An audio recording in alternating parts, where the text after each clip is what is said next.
if you're like me, one of my favorite movies is Forrest Gump. How many of you guys have seen Forrest Gump? One of my favorite parts in the movie is, if you remember, Forrest is getting ready to get on the bus, and he's about to go to school for the first time. And his mom brings him to the bus stop, and he's getting ready to get on the bus, and he just stands there when the door opens.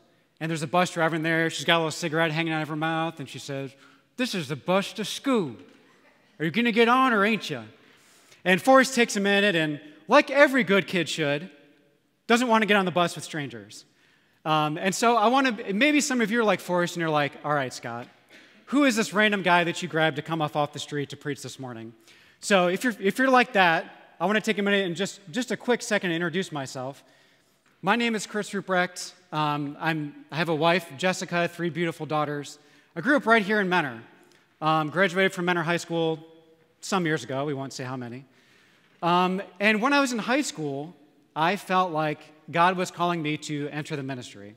And for me, what that meant was worship ministry. So some of you who may know me or have known me for a while know that I used to be a worship minister. And so I went off to college, went to Kentucky Christian University. If you guys have kids that have gone to Summer in the Sun, that's the college where they go to, so you may be familiar with that.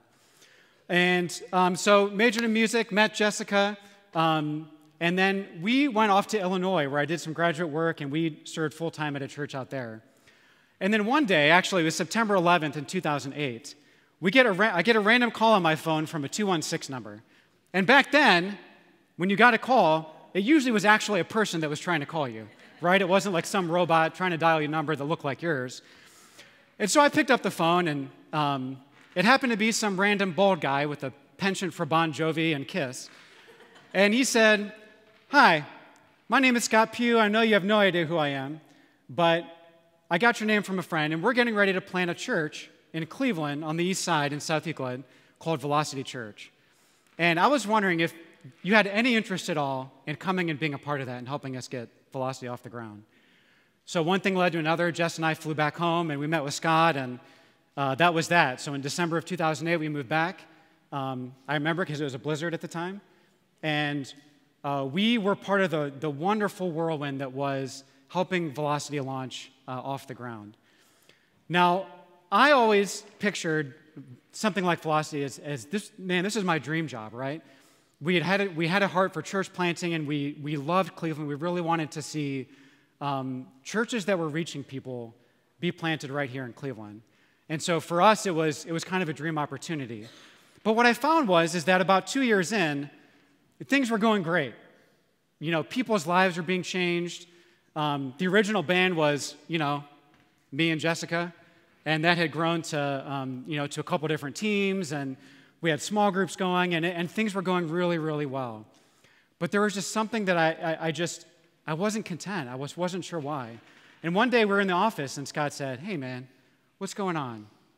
You don't really love this like the air you breathe, do you?" And I looked at Scott for a minute, and I said, "You know what? You're right. I love leading worship. I love people. I love, being a part of a small group and teaching small group. But I just think God has something else for me." And so I'm going to get a little bit more into that story later on, but I just wanted to kind of give a little bit of preface so you weren't wondering who this guy was randomly up here preaching. So this time of year is one of my favorite times of year.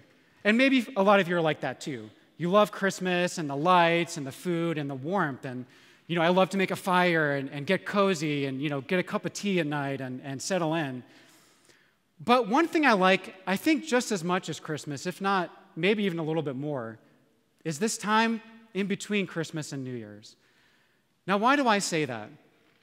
I've always been a person that's loved markers in time, birthdays, anniversaries, whether that's personal anniversaries or something that's happened nationally or religious holiday. For instance, when 9/11 happened, we were in college, and every year when 9/11 happens or comes around, I really do take a moment and I think, wow. And I picture myself back in the dorm and watching TV and watching that footage unfold. Maybe some of you are like that too. But the symbolism of the new year, just for me, it grips me. And I think that there's something magical about that. And this year we get an extra bonus, something that we don't get a lot of in our lifetime, and that's the start of a new decade. Now I know what you're thinking. Okay, here we go. Sunday between Christmas and New Year, we're going to get the New Year's sermon, talk about, we're going to go to the gym, and we're going to eat right, and we're going to pray more, and we're going to read our Bibles, and then February comes around, and what did we want to do again? I can't remember. And that's great. I'm actually a huge proponent of goal setting and taking some time every year to map out where I want to go in the next year. Personally, professionally, as part of my career, as a family, we do that. And spiritually, I do that as well. What do I want to see at the end of 2020? But I think there's a step that maybe, if it's not as important, it may actually be a little bit more important than looking ahead. And I want to talk to you this morning about looking backwards. Looking backwards. Now, you might be surprised to know that the concept of looking backwards is actually very important to God. And the concept of looking backwards is woven throughout the pages and the stories of both the Old and the New Testaments. And this morning, what I want to do is just look at one of those times that God set aside for his people to look back and remember him. And so what I want to start by is going all the way back to a place called Egypt. Now, just a little bit of a backstory, if you're not familiar with the story of the Israelites in Egypt. The Hebrew people came to Egypt because at the time there was a great famine. And in fact, the famine was throughout the whole world. Now, Egypt was unique because there was a guy leading it named Joseph, and he was the second in command, right under the Pharaoh.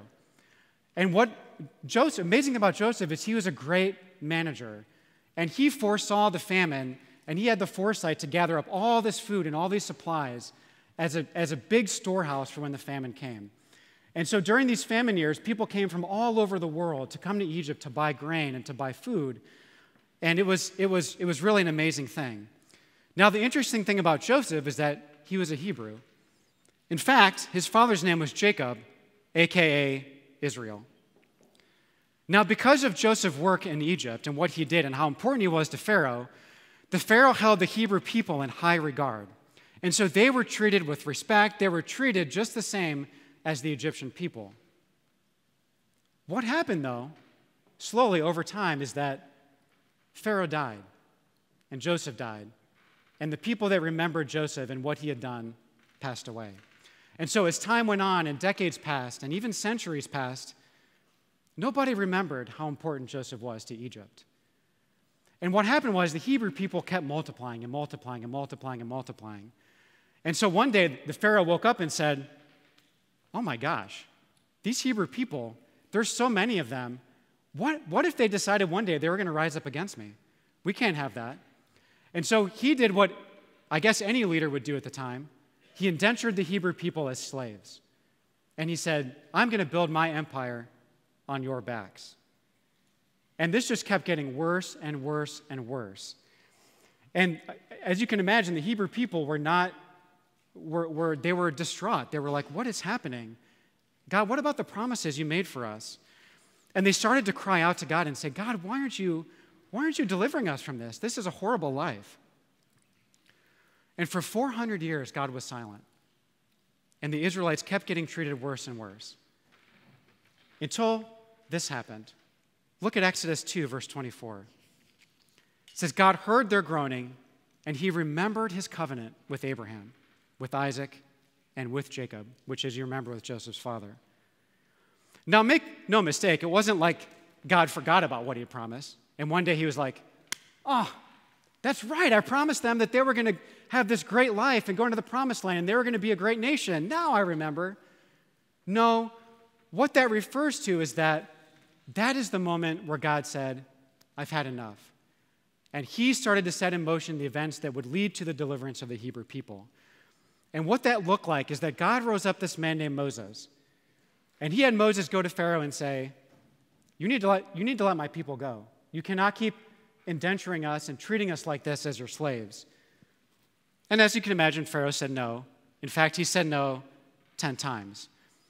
And what happened is God brought 10 increasingly more severe plagues on the land of Egypt until finally he brought one that was so severe that not even Pharaoh could withhold.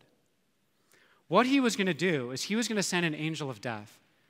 And what that angel of death was going to do is he was going to go throughout all the land of Egypt and find every firstborn son. And he was going to kill the firstborn son. But to the Israelites, he gave them very special instructions. He said, I want you guys to take a perfect, spotless lamb, slit its throat, and then I want you to take the blood and paint it on your doorposts, kind of like up in this picture, maybe what it looked like. And what that blood was, it was a sign.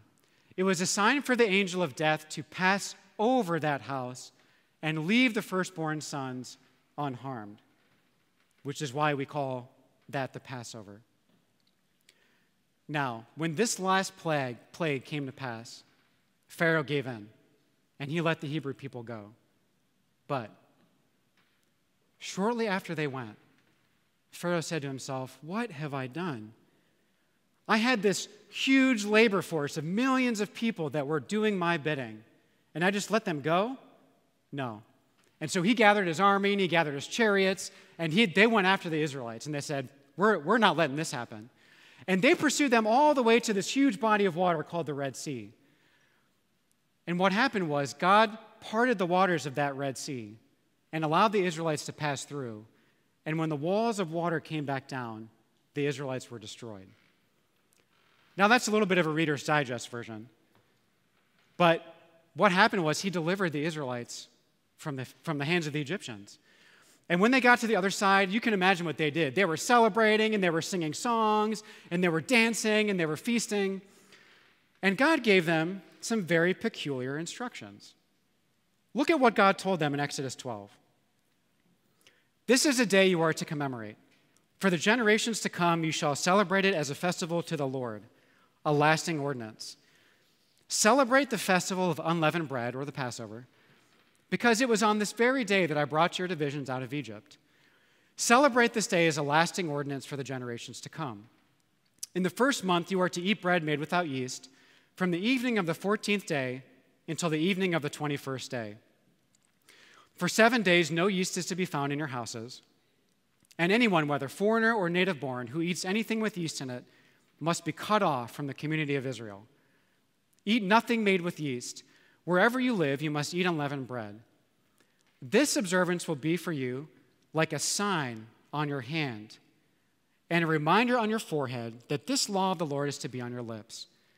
For the Lord brought you out of Egypt with his mighty hand. You must keep this ordinance at the appointed time, year after year. Now, why did God want them to look backwards every year? Why did he want them to look back at the time of slavery and this very scary time where they were killing lambs and wiping blood on their doorposts, and they could hear the cries of firstborn being killed? I think that there are some very key reasons that God wants his people, us included, to take some time on a regular basis to look back, and I want to talk about those reasons. The first reason, number one, is that we are forgetful. Is there anyone out there that's going to argue this point? I know if I tried to get out of this, my wife would say, oh no, you are the most forgetful person I know. But in all seriousness, it's not that we forget what God has done for us, or it's not that we forget what's happening in our lives. Not in the sense that we're not able to recall it, right? But what happens is we stop keeping that in our sights. We stop actively bringing that to the forefront of our minds. We're not alone, though. Look at what Nehemiah wrote about the Israelites in Nehemiah 9. But they, our ancestors, the Israelites, became arrogant and stiff-necked, and they did not obey your commands. They refused to listen, and they failed to remember the miracles you performed among them.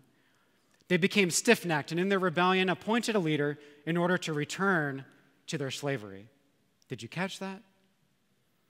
What happens when we forget is that we rebel. And in the Israelites' case, something unimaginable happened. They forgot themselves right back into the slavery that God had delivered them from. Now, you know what I'm talking about with this, though, about forgetting. Maybe you say that thing that you know you probably shouldn't say to your coworkers because you want to get a laugh or because you want to be accepted. Or maybe you take an extra long look at that girl or that guy as they walk by, a little bit longer than you should. Or maybe you just conveniently forget to report that little bit of extra income you made on your taxes. It's just a little bit. Nobody's ever going to find out. Now, it's not that we all of a sudden wake up one day and say, oh, you know what? Today's the day that I'm going to do something that's against everything I know to be right. No, that's not how it works. You know that and I know that. What happens is we forget. A little more every day, a little more every month, maybe a little more every year. And we continue to move farther and farther from the person that we know we should be. I think that's why when we get to the New Testament, Jesus thought it was so important to give us as Christians time to take a look back. Look at what Jesus said to his followers while they were eating the Passover meal together, of all things, in Luke 22, verse 19. And he took the bread, he gave thanks, he broke it, and he gave it to them, saying, "This is my body, given for you. Do this in remembrance of me." Now notice that unlike when God gave instructions to the Israelites, Jesus didn't give a time frame, did he? Jesus didn't say, once a year, just take some time and think about what I did. He didn't even really say, once a week, take some time and do this in remembrance of me. No, he left it open-ended. I think he did that on purpose. Look what the early church did as they interpreted Jesus' words. This is in Acts. Every day, how many days? Every day. They continued to meet together in the temple courts. They broke bread in their homes and ate together with glad and sincere hearts, praising God and enjoying the favor of all the people. And the Lord added to their number daily those who were being saved. They thought looking back at what Jesus did was so important that they just didn't reserve it for once a year or a few times a year. They did it every single day. And look at the power it had. It said every day they were adding to their number those who were being saved. One of the things I love about Velocity is that we do communion every week. And if you're new to Velocity, or maybe you haven't been coming here that long, you may be wondering, why do we do this every week? Why do we take this stale wafer and this grape juice and pass it down the rows and drink it and put it back in there? I mean, why do we have to do that every week? Well, if you're like me, I forget. What do? We come to church on Sunday and we see all of our friends and our family and we hug and we say, "Hey, how's it going? How was your week?" Blah, blah, blah. We come in and we sing and we hear the word and someone preaches it to us and we sing some more and we celebrate communion together. We hug everybody goodbye and then we go home. And then sometimes, if you're like our family, we're driving home in the van and the kids are arguing and people are throwing stuff and we're trying to figure out what we're going to do and we don't have anything for lunch. And then what happened to Sunday morning? I don't even know. And then as the days go by and we get to Saturday, I mean, you may as well not even have had Sunday, right? I'm that way too. You're not alone in this.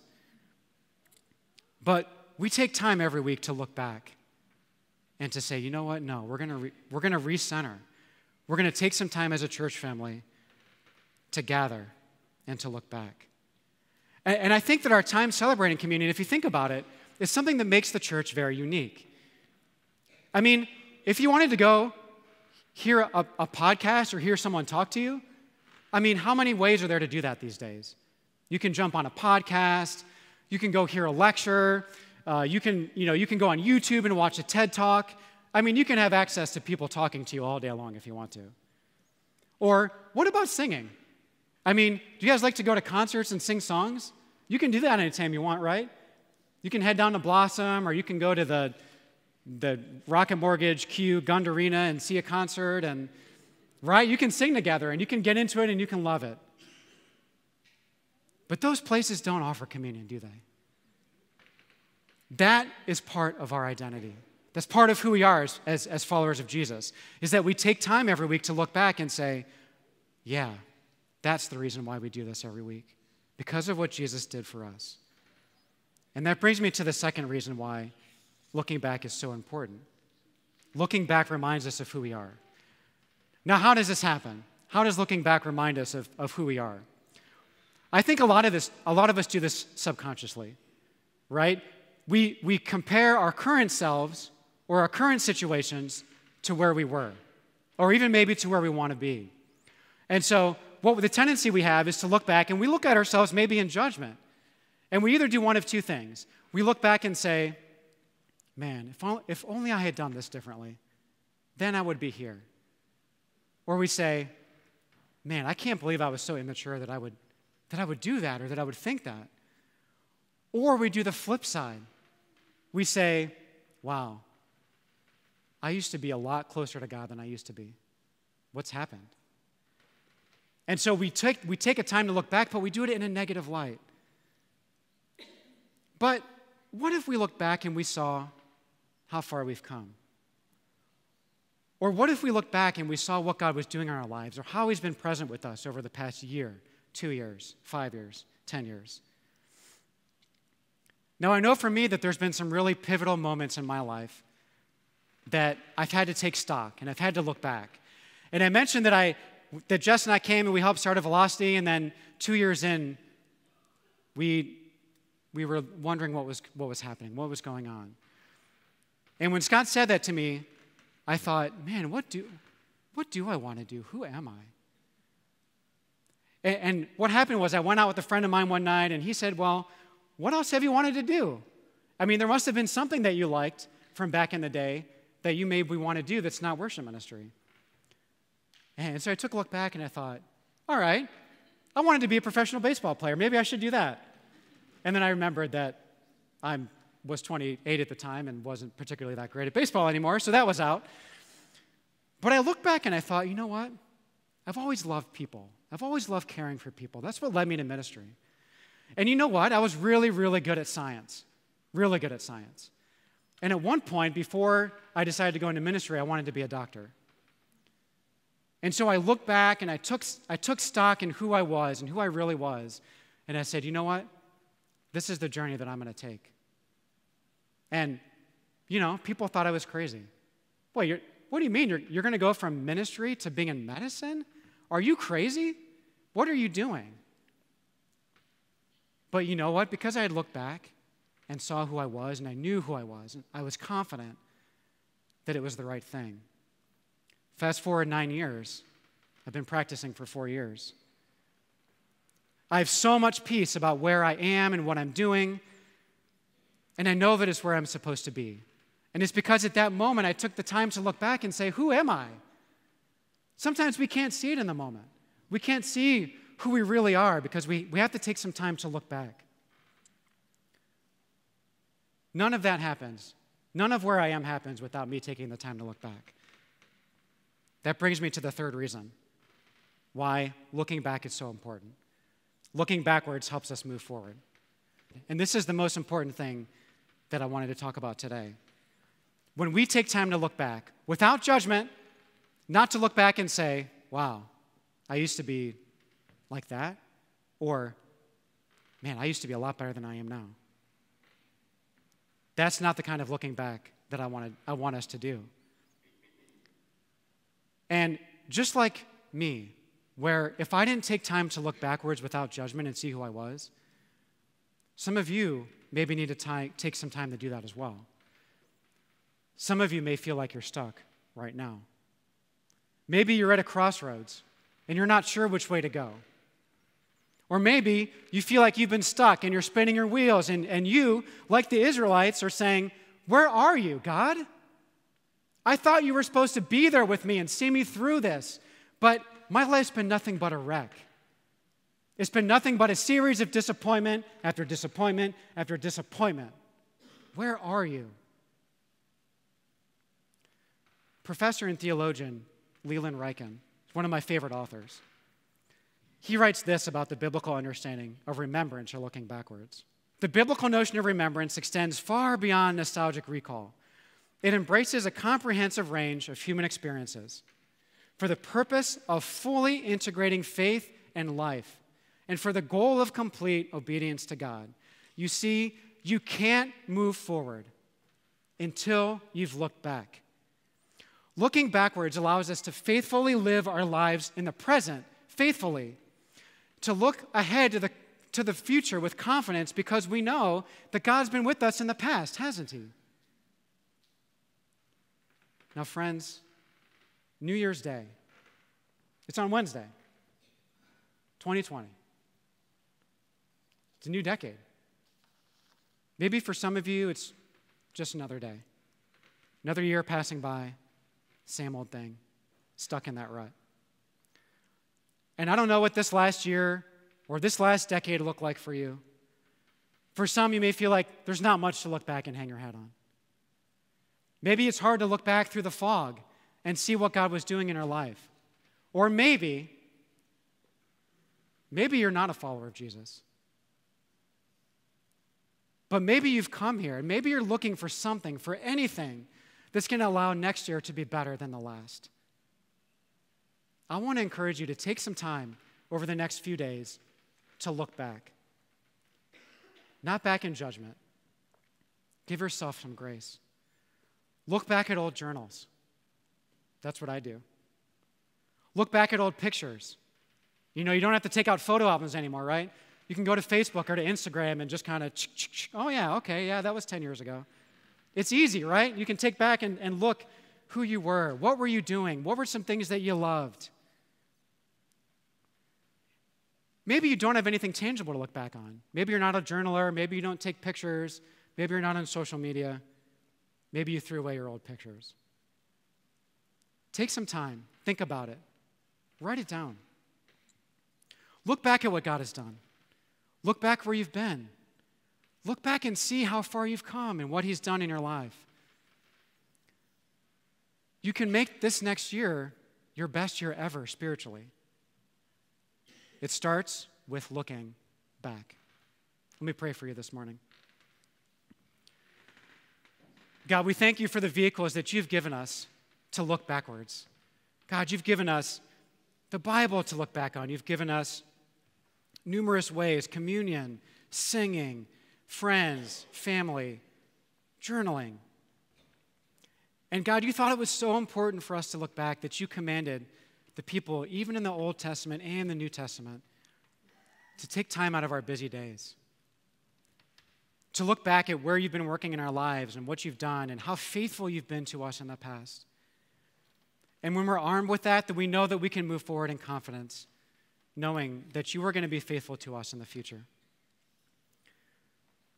God, I pray that this new year isn't just walking through the motions for us. I pray that we can really seek you and try to understand what you have for us moving forward. God, thank you for your grace for us. Thank you for your sacrifice for us on the cross that we celebrate each and every week here with the bread and with the cup. We love you. We pray these things in the name of your Son, Jesus.